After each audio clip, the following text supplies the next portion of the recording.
बैठो।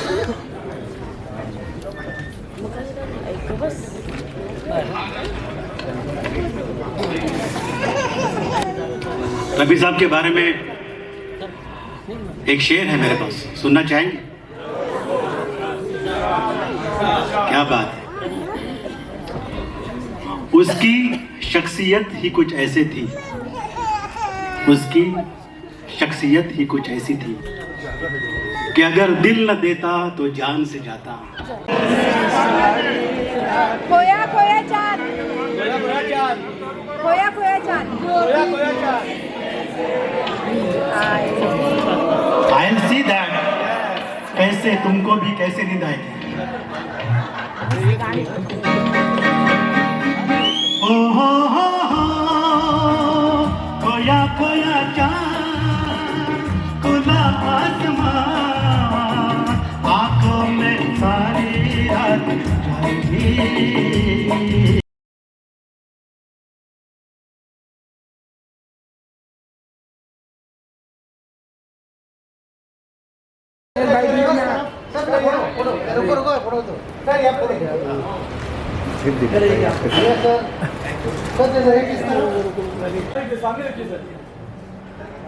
सर यहाँ पे देखिए, सेंटर।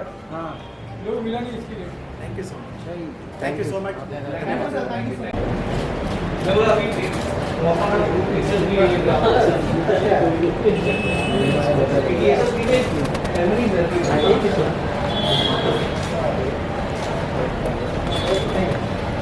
अभी भी लोग उनके गाने सुनते हैं, लेजेंड है, हम सब जानते हैं। सर क्या कहना चाहते हैं? मोहम्मद रफ़ी साहब का 101वीं जयंती जो है, ये जस्ट हम नंबर ध्यान में रख रहे हैं, लेकिन रफ़ी साहब के गानों की और रफ़ी साहब की कोई उम्र नहीं है, क्योंकि उन्होंने जो काम किया है, जो आशीर्वाद उनको मिला था, जो गायकी उन्होंने दी है फिल्मी गानों को या प्राइवेट संगीत को भी, मैं समझता हूँ कि वो एक संगीत संस्कृति है अपने आप में, और जो उनका संगीत को कंट्रीब्यूशन है, वो जब तक कि हमारा जीवन उपलब्ध है इस दुनिया में, तब तक के रफ़ी साहब के गानों की ज़रूरत सबको पड़ेगी, क्योंकि जितना एंटरटेनमेंट वो 1950 में, 60 में, 70 में, 80 में दे रहे थे, उतना ही एंटरटेनमेंट के गाने हमको हमेशा देंगे। इसलिए मैं समझता हूँ रफ़ी साहब का जन्मदिन जो है, वो जब तक ये कायनात है, मनाते रहेंगे। सर आपका जो पैशन है उसके बारे में कुछ बताइए, कितने इंस्पायर है आप? वैसे तो सभी हम लोग बहुत ही इम्प्रेस्ड है, बहुत ही इंस्पायर है रफ़ी साहब से। आपके पैशन के बारे में अगर कुछ बताए सर, सिंगिंग का जो पैशन है आपका। मेरा सिंगिंग जो भी है, मैं रफ़ी साहब के गाने सुन के ही थोड़ा बहुत गाने लगा हूँ, और मेरे पैशन की तो बहुत कमाल है, मैं कह सकता हूँ, बिकॉज़ उस पैशन ने ही मुझे आज स्टेज पे लाया है। और रफ़ी साहब के ख़ास तौर पे जो गाने हैं वो इतने इंटेंस है, उसमें इतना इमोशन है, उसमें इतनी फीलिंग है, एक्सप्रेशन है, तो आप कोई भी गाना उनका सुनते हैं तो ऐसा लगता है कि वो आपके दिल की बात कह रहे हैं। तो मैं जब भी उनका कोई ऐसा भी गाना सुनता हूँ जो कभी पहले सुना नहीं हो, ऐसा लगता है कि गाना अभी लॉन्च हुआ है। उन्होंने 25,000 गाने गाए, हमने मुश्किल से 500 गाने, 800 गाने सुने होंगे, तो उनका कोई रेयर गाना भी सुनता हो तो मुझे ऐसा लगता है कि this is just release now. इतनी फ्रेशनेस उस गाने में हमको मिलती है, बिकॉज लाइफ के जो हमारे इमोशन, जो सेंटिमेंट्स है, उसको लेके रफ़ी साहब ने जो अदायगी की है, फ़न किया है, वो अनपैरेलल है। इसलिए मेरी मोहब्बत उनसे बहुत ज़्यादा है। सर इन दिनों जो है रिक्रिएशन का दौर चल रहा है, रफ़ी साहब के बहुत सारे गाने रिक्रिएट भी किए जा रहे हैं, तो एज अ फैन सर आप क्या कहना चाहेंगे? क्या ये सही है, गलत है? आपका क्या ओपिनियन है सर इस चीज़ पर? नहीं, वो रिक्रिएट करके अगर आज की जनरेशन को हम समझा रहे हैं, उन गानों को रिप्रोड्यूस कर रहे हैं, रिजोनेट कर रहे हैं, तो अच्छी बात है। बट मैं समझता हूँ कि वो AI का वगैरह यूज़ करके वो गाने ना गाए जाए। कोई लाइव गाता है, नया लड़का भी उनके गाने गाता है, तो ये वेलकम स्टेप है, बिकॉज नई जनरेशन भी उनके गाने सुने।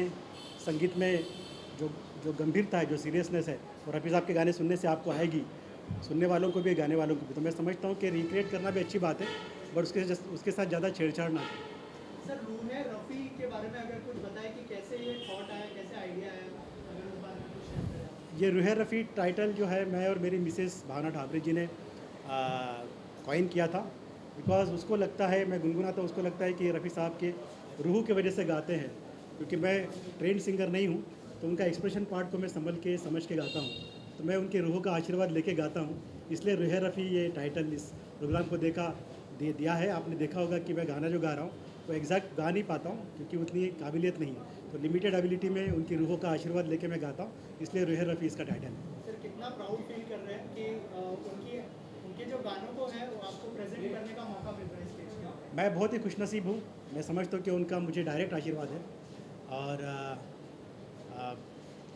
मैं पूरी कोशिश करूँगा कि मैं गाते रहूँ, गुनगुनाते रहूँ, उनके रेयर सॉन्ग भी गाऊँ। रुहेर रफ़ी हम उसकी फ्रीक्वेंसी बढ़ाएंगे और दुनिया को इस खुदा के बंदे की आवाज़ सुनाएंगे, उनके गानों की, उनकी अदायगी की, क्योंकि जीवन में उनका संगीत बहुत ज़रूरी है, क्योंकि बहुत ही मसाज का काम करता है, रिलीफ देता है, स्ट्रेस रिलीवर है, मेडिटेशनल आवाज़ भी है उनकी।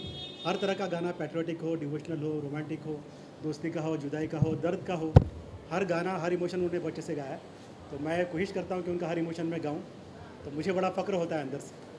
सर नेक्स्ट क्या होने वाला है? क्या आपके कोई अपकमिंग प्रोजेक्ट्स है, कोई म्यूजिक वीडियो या कोई सॉन्ग आप लॉन्च करने के लिए सोच रहे हैं? अगर उस बारे में कुछ मेरे प्राइवेटली गाने चलते रहते हैं। मैंने बुद्ध ही बुद्ध एक एल्बम भी मेरे लिरिक्स एंड कंपोजिशन में रिलीज़ हुआ है, बड़े अच्छे सिंगर्स ने गाया है, तो मैं कोशिश करता हूँ कि कुछ कंपोज करूँ, लेकिन वो भी मेरी जो कंपोजिशन है वो इन्फ्लुएंस रहती है रफ़ी साहब के गायकी से। Thank you. सर 2 लाइन अगर गुनगुना दे हमारी ऑडियंस के लिए।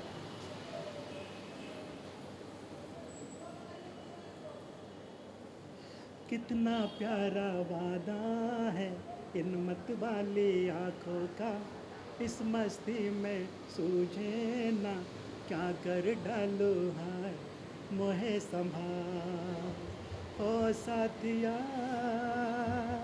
ओ बेलिया, कितना प्यारा वादा है इनकी आंखें जो है, रफ़ी साहब की आंखें की बात कर रहा हूँ मैं। Thank you sir, Thank you so and much. all the